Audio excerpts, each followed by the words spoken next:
என்னடி உம்முன்னு இருக்க? நல்லா சிரிச்சு சந்தோஷமா இரு. உன் கல்யாணம். சரிம்மா. நீங்க என்ன உம்முன்னு இருக்கீங்க மூஞ்ச வச்சுக்கிட்டு?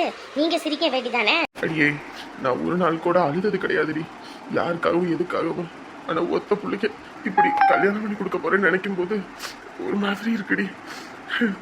என்ன அறியாம நானே அழுதுருவேன் போல இருக்கு. அப்புறம் பொட்ட பிள்ளைய கட்டி கொடுக்கறது என்ன சும்மாவா? என்ன எங்க அப்பா அத்தா கட்டி கொடுக்கும்போது இப்படித்தானே அழுதாங்க. நீங்க என்ன சொன்னீங்க? இது என்னடா புது கூத்தா இருக்குது, பொம்பளை பிள்ளைய கல்யாணம் பண்ணி கொடுக்கறதுக்கு இந்த ஆளுக அழுகிறானுங்க, பிள்ளைய வாழ வைக்கிறதுக்கு தானே அனுப்புறாங்க, இல்ல கஷ்டப்படுறதுக்கு தான் அனுப்புறானுங்களா இந்த ஆளுக அழுகிறதுக்கு? அப்படி நீங்க இப்ப தெரியுதா? கம்மடி இருடி, என் பிள்ளைய எப்படி பார்க்கவே எனக்கு ஒரு பக்கம் சந்தோஷம் தான், இது ஆனந்த கண்ணீருடி. கரப்பா கரைஞ்சா கல்லும் கரையுன்ற கதையா? பொண்ணுன்ற நோனையும் கல்லஞ்சக்கர மனுஷனே இப்ப கரைய ஆரம்பிச்சுட்டது. என் புள்ள தாண்டி எனக்கு எல்லாமே. என் பிள்ளைய அப்படி வாழ வைக்கணும்னு ஆசைப்பட்டேன்டி. என் பொண்ணுக்கு எந்த குறையும் வரக்கூடாதுடி. நீ என்ன குறை இருக்கு? ஒரு குறையும் இல்லாம நல்லபடியா தானே நடத்துறோம். அப்புறம் என்ன, இவ்வளோ பெரிய மண்டபத்துல நம்ம பிள்ளைக்கு இவ்வளோ பெருசா நம்ம என்ன பண்ணுவோம்னு நினைச்சோம். அதை வீணா போனவன். அதான் உங்க தங்கச்சி வீட்டுக்கு கட்டி கொடுத்துருந்தா கூட என் பிள்ளைக்கு இப்படி ஒரு வாழ்க்கை அமைஞ்சிருக்குமான்னு கேட்டா கிடையாது. இப்ப பாருங்க எவ்வளோ பெரிய பணக்காரவங்க வீட்டுக்கு நம்ம பிள்ளைய கட்டி கொடுக்குறோன்னு, எவ்வளோ ஆடம்பரமா கல்யாணம் பண்றாங்கன்னு. அதுவும் உண்மைதான். அதை வீணா போன குடும்பத்தை கட்டி கொடுத்துருந்தா கூட என் பிள்ளை இப்படி இருந்திருக்க முடியாது. வெறும் 10 லட்சம் ரூபாவா அந்த நிலத்துக்காக நம்ம பிள்ளைய கட்டி கொடுக்கணும்னு நினைச்சீங்க. அதுக்குன்னு 10 லட்சத்துக்காக என் பிள்ளைய கட்டி கொடுத்துட்டேனா? நீ வேறடி. நம்ம மாப்பிள்ளை ஒரு மாசத்துக்கே 1 லட்சம் சம்பாதிக்கிறாரு. அந்த 10 லட்சம் அவருக்கு 10 மாசம் தான். இப்படி சொடக்க போறதுக்குள்ள சம்பாதிச்சு போடுவாரு.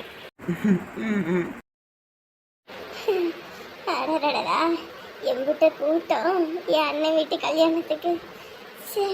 என் மருமகளை பார்க்க கோடி கண்ணு வேணும். அம்புட்டு அழகா இருக்கா.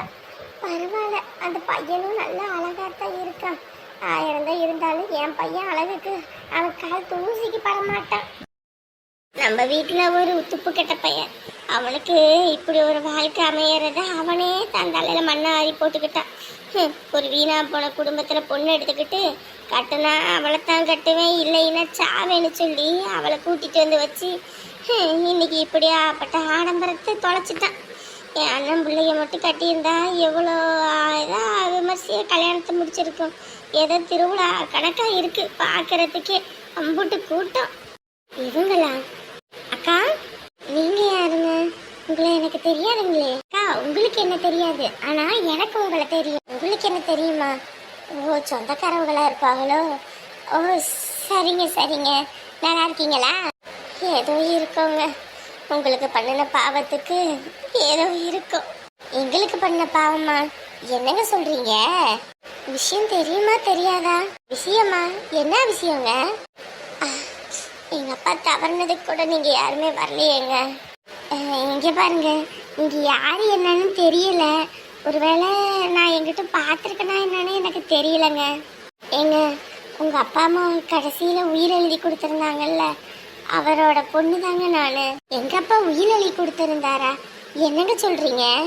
ஆமாங்க, மொத்த சொத்துலையும் பாதியும் உங்களுக்கு எழுதி கொடுத்துருந்தாரு. அந்த நிலத்தோட மதிப்பு இப்போதைக்கு 10 லட்சம் ரூபா வருங்க.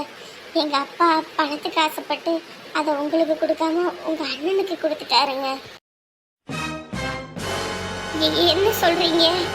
ஆமாங்க, எங்க அப்பா உங்களுக்கு பண்ணின பாவத்துக்கு வண்டி அடிச்சு போயிட்டாருங்க. ஆஸ்பத்திரியில் கிடக்கும்போதுதான் அவர் சொன்னாரு எங்களுக்கு. எனக்கு ஒண்ணுமே புரியலையேங்க. ஏங்க, உங்க அண்ணன் 10 லட்சம் ரூபாய் நிலத்துக்காக தான் உங்க வீட்டுல சம்பந்தம் பண்ணணும்னு நினைச்சாங்களாம். அந்த சொத்தை உங்க பையனுக்கு தான் கிடைக்கணும்னு அவரு எழுதி வச்சிருந்தாராமா. உங்க பையனுக்கு எப்ப கல்யாணம் ஆகுதோ அந்த நேரத்துல அந்த சொத்து அவனுக்கு கிடைக்கணும்னு எழுதி இருந்ததுல அவர் எங்க அப்பா கிட்ட பேசி நான் உங்களுக்கு கமிஷன் தரேன், அதை பண்றேன் இதை பண்றேன்னு சொல்லி இது 2 லட்சமோ என்னமோ எங்க அப்பாவுக்கு கொடுத்துட்டு மீதி அந்த நிலத்தை அவர் எடுத்துக்கிட்டாருங்க. உங்களுக்கு சொல்லாம கூட. அதை வாங்கின நேரமோ என்னமோ தெரியல. அது வரைக்கும் எல்லாத்துக்கும் நல்லது பண்ணின எங்க அப்பா தடவை ஒரு பாவத்தை உங்களுக்கு பண்ணினாரு. உங்களுக்கு கிடைக்க வேண்டியதை காசுப்பட்டு அவரோட சதி வலையில விழுந்து இன்னைக்கு எங்க அப்பாவே போயிட்டாருங்க. இப்ப ஒண்ணும் இல்லாத அனாதையா நாங்க ஆயிட்டோங்க. என்னைக்காவது ஒரு நாள் உங்களை பார்த்தா இதெல்லாம் சொல்லணும்னு தோணுச்சு. அதான் உங்ககிட்ட சொல்றதுக்கு வந்தேன். மன்னிச்சிருங்க. நிலம் கூட எங்க கிட்ட இல்ல, அவர்கிட்ட தான் இருக்கு.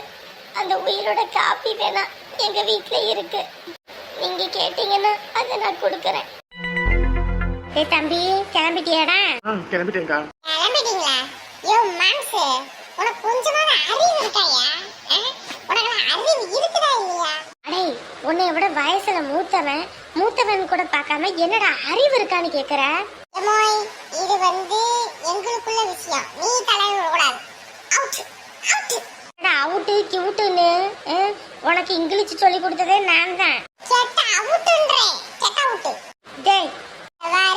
சொல்லும் போது வா, சும்மா இங்க நிக்காத, போ போ போ போ போ. யோ மாம்சு, உனக்கு பொண்ணுதையா பார்க்க போறான், நீ என்னமா அவங்க வீட்டுல கக்கூஸ் கழுவ போற மாதிரி? என்னையா கோலம் இது? என்ன மாப்பிள்ள, இந்த துணிக்கு என்ன நல்லா தானே இருக்கு? யோ கடைஞ்செடுத்த வெங்காயம், என்னையா நீ இப்படி இருக்கிற? என்னப்பா, நல்லா தானே இருக்கேன், இதுக்கு மேல என்ன? யோ, எனக்கெல்லாம் பொண்ணு பார்க்க போனா வையே, நான் இப்படி வருவேன்னு நினைக்கிறியா? போட்டோ சூட்டுமா சும்மா பக்காவா வருவேன். நீ என்னையா இப்படி வர? எங்க தளபதி தெரியுமில்ல, அதுல பாதியாவது உனக்கு இருக்க வேண்டாம். யோ வாயா, உள்ள வாயா, உள்ள வாயா. என்ன பண்ண போற? இவரு கப்பு சுப்புன்னு கிடக்கணும், சும்மா ஏதாவது எசக்க பசக்க கேட்டுக்கிட்டு இருந்தா ஒரே குத்துதான். ஓடியா ஓடியா, வா வா வா வா வா வா. யோ மாப்பிள்ள விடியா, யோ மாப்பிள்ள விடியா. அட வாயா. மாமா மாமா. என்னம்மா மருமவள, சோறு குழம்புல பொங்கியாச்சா? ஆக்கியாச்சுங்க மாமா, உட்காருங்க. ஏங்க மாமா சாப்பிடுவீங்க? யாத்தா இப்படித்தாம்மா, எனக்கு சோத்தை போட்டு வச்சுக்கிட்டு வாயா சாப்பிடுவ வாயா சாப்பிடுவ, மாடசாமியே மாடசாமியே வாயா வாயான்னு அந்த மாதிரி தாம்மா நீ எனக்கு. எனக்கு பொம்பளை பிள்ளை இல்லைன்ற குறையே இல்லம்மா. நீ மட்டும் முதல்லயே இந்த குடும்பத்துல இருந்திருந்தேன்னு வைய, நான் அம்பட்டு தூரம் குடிச்சிருக்கவே மாட்டேன். இந்த புருஷங்காரையும் என்கிட்ட பேசவே மாட்டான், என்னை பார்த்தாலும் முறைச்சிக்கிட்டு தான் தெரியுவான். உங்க அண்ணன் உங்க அத்தைக்காரி எப்ப பார்த்தாலும் ஊழ வச்சுக்கிட்டு அழுதுகிட்டே கிடப்பா. அதனாலே நமக்கு கடுப்பாயிருமா. அதனாலே கட்டிங்க ஏத்துனா தான் நமக்கு வேலை நடக்குன்ற மாதிரி ஆகி போச்சு. இந்த மாதிரி எல்லாம் பாசமா ஒருத்தரும் சோறு போட்டு கொடுத்தது இல்ல. ஆனா நீ மட்டும்தாம்மா கல்யாணம் ஆன நாள்ல இருந்து இப்ப வரைக்கும் மாமா சாப்பிடுங்க மாமா சாப்பிடுங்கன்னு சோத்தை கொண்டு வந்து நீட்ட. என் ஆத்தா மீனாட்சியே ஓவர் டேக் பண்ணிட்டமா நீ. ஏன் மாமா? அட இல்ல ஆத்தா, நிஜமா தான் சொல்றேன். ஏன் மாமா, நீங்க அத்தையோட போயிட்டு வந்திருக்கலாம்ல. அத்தை எவ்வளவு ஆசைப்பட்டிருப்பாங்க அவங்க அண்ணன் வீட்டு கல்யாணத்துக்கு நம்ம புருஷன் பொண்டாட்டியா போகணும், நம்ம குடும்பமா போகணும்னு. அவரும் நான் வரல, நீங்க போயிட்டு வாங்கன்ட்டாங்க. நீங்களும் இப்படி பண்ணிட்டீங்க, ரொம்ப தப்பு இல்லைல்ல மாமா? ஏம்மா, நான் போக மாட்டேனா, எனக்கு பல காரணம் இருக்கு மாமா. ஒண்ணு சொல்லட்டுமா? 1000 தான் நமக்கு பல காரணம் இருந்தாலும் ஒரு பொண்டாட்டிக்கு ஒண்ணுன்னும் போது ஒரு புருஷன் கூட போய் நிக்கணும். இப்ப நம்ம வீட்லயே அங்க ஒரு விசேஷம் வைங்களேன், நான் மட்டும் ஒத்தையில போனா எப்படி இருக்கும், இல்ல அவரும் நானும் ஒன்னா போனா எப்படி இருக்கும்? ரெண்டுக்கும் வித்தியாசம் இருக்குல்ல. நீங்க அவங்க கூட போயிட்டு வந்திருக்கலாம் மாமா. ஆட நீ வேறம்மா, அந்த வீணா போன வெங்காயம் வீட்டுக்கெல்லாம் போகவே கூடாதுமா. ஏன் மாமா அப்படி சொல்றீங்க? ஏமா, அவன் சாதாரணப்பட்டு கிடையாது, அவன் சரியான கைகாரன், ஏமாத்து பேர் வழி. ஊரு பக்கம் மொத்த இடத்துலயும் சும்மா ஏமாத்தியே சம்பாரிச்சு வச்சிருக்கிறான். மாமா, அவர் எப்படியும் இருந்துட்டு போட்டோம், ஆனா அத்தைக்கு நல்லது தானே பண்றாரு. கிழிச்சான், நல்லது பண்ணி கிழிச்சான். நீ வேற ஆத்தா, உங்க தாத்தங்காரன் அதான் அவரோட அப்பங்காரன் சாகிறதுக்கு முன்னாடி உயிரெளி கொடுத்துருந்தானா. மொத்த சொத்தையும் அவனுக்கே கொடுத்தான். நாங்க எதுவும் கேட்கல வைக்கல. ஏதோ ஒரு நிலம், அது 10 லட்சம் ரூபா மதிப்பு போகுமாமா. அந்த நிலத்தை இவளுக்கு கிடைக்கிற மாதிரி, அது எப்படி நம்ம உங்க 2 பேத்துக்கு கல்யாணம் ஆகிற நேரத்துல உங்களுக்கு கிடைக்கிற மாதிரி எழுதி கொடுத்துருக்கேன். இவன் அந்த பணத்தை அவன் அந்த உயில்காரன்ட்ட கொடுத்து அந்த உயிலை இவன் அந்த இடத்த ஆக்கிரமிப்பு பண்ணிட்டான். இது நல்ல அண்ணங்காரனா இருந்தா, ஏமாடி தங்கச்சி இந்த மாதிரி ஒண்ணு நடந்திருக்கு, நீ அதை வாங்கிக்க அப்படின்னு சொல்றவன் அண்ணே. இவன் அண்ணனா, இவன் பிள்ளைய இங்க கட்டி கொடுத்து அந்த சொத்தை ஆட்டைய போடணும்னு நினைச்சான். கடைசியில நீ வந்ததுனால அந்த சொத்தை எப்படியாவது ஆட்டைய போடணும்னு சொல்லி அப்படி செலவு பண்ணி அப்படி முடிச்சு விட்டான். அவன் சோழியும் குடுமையும் சும்மா ஆடாதுன்னு சொல்லுவாங்கம்மா. அவன் இந்த குடும்பத்துக்காக அதை பண்றேன் இதை பண்றேன்னு சொன்னது எல்லாம் அந்த 10 லட்ச ரூபா நிலத்தை ஆட்டைய போடுறதுக்கு தான். இதை பண்ணுனா நம்ம நாளைக்கு போய் ஏதோ கேட்டோம்னா என்ன சொல்லுவான்? அதைத்தான் அதுக்கெல்லாம் சேர்த்து செஞ்சுட்டோம்ல, அதுக்கு இதுக்கு சரியா புச்சுருவான். இவன் சின்ன பொண்ணை போட்டு பெரிய மீனை பிடிக்கிறதுக்கு நம்ம தான் உட்காந்துருக்கோமா இல்லை நம்ம தான் இவன் போதைக்கு ஊறுகாயா? எங்க மாமா இவ்வளவு விஷயம் நடந்திருக்கு, அத்தை கிட்ட நீங்க சொல்லல, அவர்கிட்டயும் சொல்லல. யாத்தா எனக்கு தெரியவே தெரியாது. இந்த நான் அன்னைக்கு போய் மாங்காய் பறிக்க போனேன்ல, அவங்க ஊருக்கு தான் போயிருந்தேன் மாங்காய் பறிக்கிறதுக்கு. அங்க போயிருந்த இடத்துல தான் இந்த மாதிரி சொன்னாங்க. அதுவும் அந்த உயிரை கை மாத்தி விட்டான்ல, அவன் என்ன ஆனான்னு தெரியுமா? ஒரேதான் போய் சேர்ந்துட்டான். பாதியில வந்த பணத்துக்கு ஆசைப்பட்டா இப்படி மீதி வாழ்க்கையும் போக வேண்டித்தான். அதனால தான் எனக்கு தெரிஞ்சதுல இருந்து வெறியோடத்தான் இருந்தேன். அப்புறம் நம்ம பையன் எதுக்கும் ஆசைப்பட மாட்டான். இந்த இப்ப கூட மருமகிட்டயே சொத்து பத்தி எதிர்பார்க்காத பையன் நம்ம அவன் அந்த சொத்தை தான் எதிர்பார்க்க போறானான்ட்டு தான் நான் அமைதியா இருந்தேன். அதுவும் இல்லாம இவளை கல்யாணத்துக்கு நான் அனுப்புனது அவங்க நொன்னனோட வண்டவாளம் தெரியணும்ல அவளுக்கு, அதுக்காக அனுப்பி வச்சேன். ஐயோ மாமா இப்படியுமா இருப்பாங்க வாழ்க்கையில? அவன் ஒரு கேவலமானவன்மா, கேவலமானவன். என்னமா போங்க மாமா, யார் நல்லவங்க யார் கெட்டவங்கன்னு கூட தெரியல. அவன் கெட்டவன் கடைஞ்செடுத்து கெட்டவன். பேசுறதுதான் நுனி நாக்களை சர்க்கரையை தடவிக்கிட்டு, ஆனா ஒட்டம்பு முழுக்க விஷம். ஆனா பாம்புக்காவது பல்லுல தான் விஷம், இவனுக்கு ஒட்டம்பு முழுக்க இருக்குது. உங்க அத்தைக்காரிக்கு நான் சொன்னா புரியுமா? நான் பொய் சொல்றேன் அப்படின்னுவா. அதுவும் இல்லாம நம்ம அவ கூட போனோம்னா நம்ம தான் ஆளு விட்டு பொய் சொல்றான், எங்க ஒன்னா கெட்டதாவன்னு கட்டுறீங்க அப்படின்னு சொல்லுவா. இவளா போனா தெரிஞ்சுக்கிட்டு வருவாள்ல, அவ செருப்ப சாணியில முக்கி அடிக்கிறதுக்கு நமக்கு சரியா இருக்கும்ல, அதான் அனுப்பியிருக்கேன். இவனுங்க என்னடா இங்கிட்டு போன்றானுங்க இங்கிட்டு வாண்டானுங்க என்ன?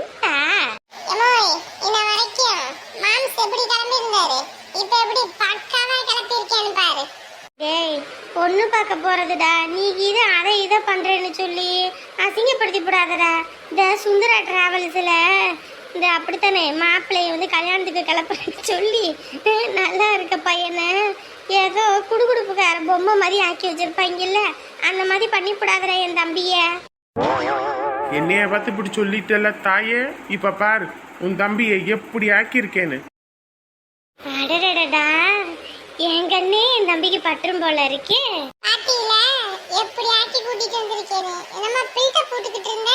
சரிடா சரிடா அழகா இருக்கடா தம்பி.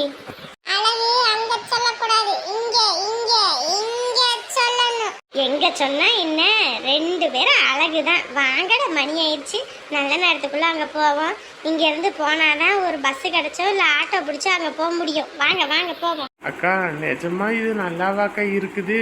டேய் அம்புட்டு அழகா இருக்கடா, ஏதோ பெரிய பெரிய படிப்பு படிச்சு உத்தியோகத்துல இருக்க மாதிரி இருக்கு. ஏக்கா நானே மலைக்கு கூட பள்ளிக்கூடம் பக்கம் ஒதுங்கினது இல்ல, மாடு மேய்க்கிற எனக்கு எதுக்குக்கா பேண்ட் சட்டை? யோ மாம்ஸ், இங்கெல்லாம் படிச்சவங்க பேண்ட் சட்டை போடணும், இங்கெல்லாம் படிக்காதவங்க வேஷ்டி சட்டை தான் கட்டணும், அப்பெல்லாம் ஒண்ணுமே இல்லையா? நீயா எதையாவது நினைச்சுக்கிட்டு பேசாதயா, வாயா போவோம். இல்ல இதுக்கு முன்னாடி இதெல்லாம் போட்டதில்ல, வெக்கமா இருக்குது. யோ மாம்ஸ், உன் வெக்கம் எங்களுக்கு துக்கம், வாயா. யாரும் பார்த்து கிண்டல் பண்ணுவாங்களோ என்னவோ. நீ இப்படி பேசுறத பார்த்தாலே எனக்கே கிண்டல் பண்ணணும்னு தோணுது, வாயா. டேய் தம்பி பாப்பா அம்புட்டு அழகா இருக்குடா, என் கண்ணே பட்டுடும் போல இருக்குது. வந்தோனையும் அவன் காலடி மண்ணை எடுத்தே உனக்கு சுத்தி போடணும். வா போவோம். இந்த போறது இருக்கட்டும், போ போய் முதல்ல தாம்பரத்தை எடுத்துட்டு வா. காத்தி மறந்தே போயிட்டும், போ இதை எடுத்துக்கிட்டு வரேன். இந்த குடும்பத்துல என்னடா இது, நம்மள விட வயசுல மூத்தவங்கன்னு சொல்லிக்கிறாங்க, ஒருத்தனுக்கு அறிவு இல்ல. நம்மளையும் உன்னையும் பார்த்து பார்த்து சொல்ல வேண்டிய நிலைமையில தான் இருக்கும். எப்படி வாங்க கல்யாணம்னு ஒரு வழியா கல்யாணத்தை முடிச்சாச்சு. என் மனசுலயே அவ்வளோ பாரம் இருந்துச்சு. என்னடா பிள்ளைய எப்படா கட்டி கொடுக்க போறோம், என்னடா பண்ண போறோம், அம்புட்டு யோசனையா இருந்துச்சு. பரவாயில்லடி, கல்யாணம் நல்லபடியா முடிஞ்சிருச்சு, இனி எந்த குறையும் இல்லை. இப்பதான் மனசுக்கு நிம்மதியா ஆறுதலா இருக்கு. எனக்கும் அப்படிதாங்க இருந்துச்சு. என்னடா பண்றது, பிள்ளைய கட்டி கொடுக்க போறோமே, எப்படி கட்டி கொடுக்க போறோம், என்ன பண்ண போறோம். மாப்பிள்ளை வீட்டுல வேற தொட்ட தொண்ணு வரையும் அது வேணும் இது வேணும்னு கேட்டுட்டாங்க. கடைசி நேரத்துல எல்லாத்தையும் வாங்கணும் வைக்கணும், அம்புட்டியும் பண்றதுக்கு என்ன பண்றதுன்னு நினைச்சு பயந்துட்டேங்க. என்ன பண்றது, பிள்ளையும் மாப்பிள்ளையும் பிடிச்சு போச்சுன்ட்டா, அவரையும் விரும்புறேன்னு சொல்லிட்டா. இதுக்கப்புறம் அவங்க கேட்டதை வாங்கி கொடுக்கலன்னா எப்படி? அதுவும் பாருங்க, அது வேணா இது வேணா அது வேணா இது வேணான்ட்டு கடைசியில கல்யாண மேடை ஏறும்போதே பாத்திரம் அது வேணும் பாத்திரம் இது வேணும் இதெல்லாம் வாங்கிடுங்க அப்படின்னு சொல்லிட்டாங்க. எப்படியோ அதுவும் இல்லாமல் என் புள்ள வந்துட்டு உங்கள் பொண்ணை தனி கொடுத்தனத்துக்கு கூட்டிகிட்டு போகிறேன், எங்கள் கூட வாழ்றதுக்கு விருப்பம் இல்லைன்னா இந்த ஜாமான் சட்டெல்லாம் வேணும், அந்த நேரத்தில் போய் எங்கேயும் வாங்க முடியாது, இப்போயே வாங்கி கொடுத்துருங்க அப்படின்ட்டாங்க. அதுக்கு மேலே மொத்தத்தையும் வாங்கி கொடுத்து எல்லாம் பண்ணுறதுக்குள்ளே போதும் ஆயிடுச்சு. ஏதோ காசை புரட்டுறதுக்கு அதை இதுன்னு அடகு வச்சு எல்லாமே பண்ணிட்டோம். இல்லைன்னா காசு இல்லாமல் இருந்திருந்தா என்ன பண்ணுறது? 1,00,000 சம்பளம் வாங்குறாருன்னா சும்மாவா? ஏங்க 1,00,000 சம்பளம் வாங்குறாரு சும்மாவான்றீங்க? அந்த சம்பளத்திலே வீட்டுக்கு தேவையானதை வாங்கிக்கலாமே, நம்ம தான் வாங்கி கொடுக்கணும்னு இல்லையே. கடைசி காலத்துல நீ நானி என்ன திரி கொண்டு போறோம், இல்ல என்ன கொண்டு போறோம், எல்லாம் நம்ம பிள்ளைக்கு தான். அவன் நல்லா இருந்தா நமக்கு அதை விட வேற என்ன வேணும்? அதுக்குன்னு அது வேணா இது வேணான்னு சொல்லிட்டு கடைசியில எல்லாத்தையும் கேட்டுவிட்டாங்களே. காரு, வீட்டுக்கு தேவையான ஜாமான், மாப்பிள்ளைக்கு நகை, பொண்ணுக்கு நகைன்னு மொத்தத்தையும் வாங்கிட்டாங்கல்ல. என்ன பண்றது, பிள்ளைய பெத்தாச்சு, எல்லாம் பண்ணி தானே ஆகணும். ஆடி கதவை தட்டுறது யாருன்னு பாரு. இதுவா? என்ன அங்க பந்தி போட்டிருப்பாங்க, அங்க போய் கொட்டிக்க. இங்க என்ன வேலை? உங்ககிட்ட பேச வரல, என் அண்ணன் கிட்ட தான் பேசணும். இங்க பாரு, நாங்களே கல்யாண வேலை தலைக்கு மேல இருக்குன்னு இருக்கோம். இதுல வந்து அவங்க கிட்ட பேசணும், இவங்க கிட்ட பேசணும்னா முடியாது. இங்க பாருங்க, உங்ககிட்ட நான் பேசணும். ஏய், புள்ளி அங்க கல்யாணம் பண்ணி கொடுத்துருக்கு, இப்பதான் கொஞ்சம் வந்து பேசிக்கிட்டு இருக்கோம். பேசுற நேரத்துல வந்துட்டு நொன்ன கிட்ட பேசணும். நொன்ன என்ன பேசணும்? உங்ககிட்ட நான் பேசணும்னு. ஏய், அதான் அவ ஏதோ பேசணும்ன்றால, நவுரு. என்ன பேசணுமா பேசிட்டு கிளம்பு. அது சரி, பிள்ளைக்கு நல்ல விமர்சையா கல்யாணம் பண்ணி இருக்கீங்க. ஏண்டி, அப்புறம் எங்களை என்ன சாதாரண ஆளுன்னு நினைச்சுக்கிட்டியா? எங்க பிள்ளைக்கு எப்படி ஆடம்பரமா கல்யாணம் பண்ணியிருக்கான்னு பார்த்தல்ல. அடடடா, உங்களை யாரு சாதாரண ஆளுன்னு நினைச்சா? இல்ல யாரு உங்களை சாதாரண ஆளுன்னு நினைச்சா? நீங்க எவ்வளவு பெரிய கைகார குடும்பம்னு எங்களுக்கு தெரியாது. ஏய், என்ன திமிரா? எனக்கு திமிரா? இல்ல நீங்க உங்களுக்கு திமிரா? ஏய், என்ன பொடி வச்சு பேசிக்கிட்டு இருக்க? எதுனாலும் மூஞ்சுக்கு முன்னாடி சொல்லு. இந்த ஒளிச்சு மிரட்சி அந்த பேச்செல்லாம் எங்க கிட்ட இருக்க கூடாது. எனக்கும் அப்படி ஒண்ணும் உங்ககிட்ட பேசணுன்ற அவசியம் கிடையாது. என் பையனுக்கு சேர வேண்டிய நிலம் எங்க? உன் பையனுக்கு சேர வேண்டிய நிலமா? அது என்ன நிலம்? பாருங்க, மொத்தமும் எனக்கு தெரிஞ்சு போச்சு, சரியா? ஆதாரத்தோட நான் வந்து நிரூபிப்பேன். எவரு இந்த பைத்தியக்காரி மாதிரி இங்க வந்து புலம்பிக்கிட்டு இருக்காத. ஏன் வீட்டுல அடிக்கடியை போட்டுவிட்டாங்களா? இங்க வந்து அந்த இதை நம்ம கிட்ட காட்டு வந்துட்டு ஒரு சங்காத்தமே வேணான்னு சொல்லிட்டு தான் நானே இருந்தேன். இவதான் அங்க வந்து பத்திரிக்கை வைக்கணும் அப்படின்றனாலதான் வந்தாச்சு. சரியா? சும்மா இங்க வந்து ஆடிக்கிட்டு இருக்க கூடாது, அப்புறம் அடிச்சு பத்தி விட்டுருவேன். சொந்தம் வந்து நிறைய பேர் இருக்காங்க, உன்னை அடிச்சு அது எனக்கு அசிங்கமாக கூடாது. கிளம்பு, முதல்ல கிளம்புன்னு. நான் கிளம்புறது இருக்கட்டும், நான் கேட்குற கேள்விக்கு பதில் சொல்லு. என் அப்பா சொத்துல நீ எப்படி உன் பிள்ளைக்கு எல்லாம் பண்ணலாம் வைக்கலாம்? உயிரில் எங்க அப்பா 10 லட்ச ரூபா நிலத்தை என் பையனுக்கு எழுதி வச்சிருக்காரு. ஆனா நீ அந்த 10 லட்சத்துக்கு எப்படியெல்லாம் காசை கொடுத்து ஏமாத்தி வாங்கியிருக்க குறுக்கு வழியில. என்னங்க எல்லாத்தையும் புட்டு புட்டு வைக்கிறான்? ஏய், என்ன என்ன திமிரா? திமிரான்னு கேக்குறேன். மண்டல கிண்டல அடிபட்டுருச்சா? இல்ல எல்லாம் ஏதோ பைத்தியம் முடிச்சிட்டு நீங்க பைத்தியம் மாதிரி கத்திக்கிட்டு இருக்க. எவாரு, என்னை பைத்தியம் கீத்தியம்னு சொல்லாத. எந்த விஷயத்துல வேணாலும் நான் கம்முன்னு போவேன், ஆனா என் புள்ள விஷயத்துல அப்படி போக மாட்டேன். எங்க அப்பா எனக்குன்னு கொடுத்த சொத்தை உனக்குன்னு நீ எல்லாம் ஆட்டைய போட்டுக்கிட்டு அந்த சொத்துக்காக உன் பெத்த புள்ளைய நீ என் பையனுக்கு கட்டி வைக்கணும்னு நினைச்சு இந்த வேலை பார்த்திருக்கியே. நீ எல்லாம் மனுஷனா? மனுஷனான்னு கேக்குறேன். ஏய், நீ அடி வாங்காம போக மாட்ட போல இருக்கு, ஒழுங்கா வெளியே போடி. இங்க பாரு, மொத்தமா எனக்கு தெரிஞ்சு போச்சு. என் பையனுக்கு சேர வேண்டிய சொத்தை கொடு, இல்லன்னு வையி இங்க எல்லாத்தையும் கூப்பிட்டு உன்னை நார் அடிச்சிருவேன்னு சொல்லிட்டேன். ஏய், என்னடி என்ன திமிரா? அரைஞ்சேன்னு வையி, அம்புட்டுதான் சொல்லிட்டேன். ஒழுங்கு மரியாதை வெளியே போயிரு. இவளுக்கு அடிபட்டு தான் போகணும்னு இருக்குங்க. புடிச்சு 4 சாக்கு சாத்தி அப்படியே துரத்தி விடுங்க. அடிச்சிருவீங்களா? என்னைய அடிச்சிருவீங்களான்னு அடிச்சு காட்டுங்க பாப்போம். அடிச்சுட்டு இந்த மண்டபத்தை விட்டு நீங்க போயிருங்க பாப்போம். என் பையனுக்கு சேர வேண்டியதை கொடு. உன் பிள்ளைய ஆடம்பர வாழ்க்கை வாழ வைக்கிறதுக்கு நான் தான் இழிச்சவாயா? இத்தனை நாளா என் குடும்பமே சொன்னுச்சு நீ ஒரு ஏமாத்து பேர்வழின்னு. நான் தான் எல்லாத்தையும் மறந்து என் அண்ணன் நல்லவன் வல்லவன்னு நினைச்சேன். ஆனா நீ இவ்வளோ கேவலமானு நினைச்சு கூட நான் பார்க்கல. ஒழுங்கு மரியாதையே சொத்தை கொடு, இல்லைன்னு வையே அம்புட்டு தான் சொல்லிட்டேன். சந்தி சிரிக்கி அடிச்சிருவேன், உன் புள்ள வாழ்க்கையை அவன் அழிச்சிருவேன். கல்யாணம் ஆகி இப்பதான் மஞ்சக்கோட காயாம இருக்கு, என் புள்ள வாழ்க்கை அழிக்கிறியா உன்னைய? ஏய், ஏதாவது பேசிக்கிட்டு தெரிஞ்சா தொலைச்சு பத்தி விடுவேன் பாத்துக்க. கிட்ட மிதிச்சேன்னு வையே அப்படியே அம்புட்டுதான் சொல்லிட்டேன். கஷ்டப்பட்டு என் பிள்ளைக்கு நான் கல்யாணம் பண்ணணும்னு சொல்லிட்டு எல்லாத்தையும் பண்ணிக்கிட்டு இருக்கேன். நீ அசால்ட்டா வந்து களைச்சு விடலான்னு பாக்குறியா? தொலைச்சு கட்டிடுவேன். ஏங்க அட்டிங்க அட்டிங்க, நல்லா வாய் வாயா குத்துங்க. நம்ம பிள்ளையவே கல்யாணத்தை நிறுத்தியா? கல்யாணத்தை அடியே முதல்ல இந்த ரூமை விட்டு நீ வெளியே போ, அதுக்கப்புறம் என் புள்ள கல்யாணத்தை நிறுத்தலாம். இங்க பாரு, துவைச்சு காய போட்டுருவேன்னு சொல்லிட்டேன். என்கிட்ட இந்த வேலை வச்சுக்கிட்டீங்கன்னா என்னடி பிரச்சனை? என்ன பிரச்சனை? நீ தான் கல்யாணம் பண்ணிட்டு போயிட்டல, அப்புறம் என்ன சொத்து கித்துன்னு? அதெல்லாம் ஒரு வெங்காயமும் தர முடியாது. என் அப்பா ஒரு கேனப்பையன், உனக்கு அதை எழுதி வச்சிருந்தானே அதை நான் கொடுத்துருவேனா? விட்டுருவேனா? நான் புரியே. அப்பாவோட எல்லா சொத்தையும் நீ தானே வச்சுக்கிட்ட. அதுல கூட நான் பங்கு கேட்டது கிடையாது. என் அண்ணன் நீ நல்லா இருக்கணும்னு. இன்னைக்கு என் பிள்ளைக்கு சேர வேண்டியது கூட நீ இப்படி திருடிக்கிறியே. இதெல்லாம் நல்லா இருக்கா? நீ எல்லாம் நல்லா இருப்பியா? நீ எல்லாம் நல்லா இருப்பியா? நீ எல்லாம் விளங்குவியா? எருவ மாட்டுக்குள்ள உனக்கு எம்புட்டு திமிரு. நல்லா இருப்பியாவா உன்னைய?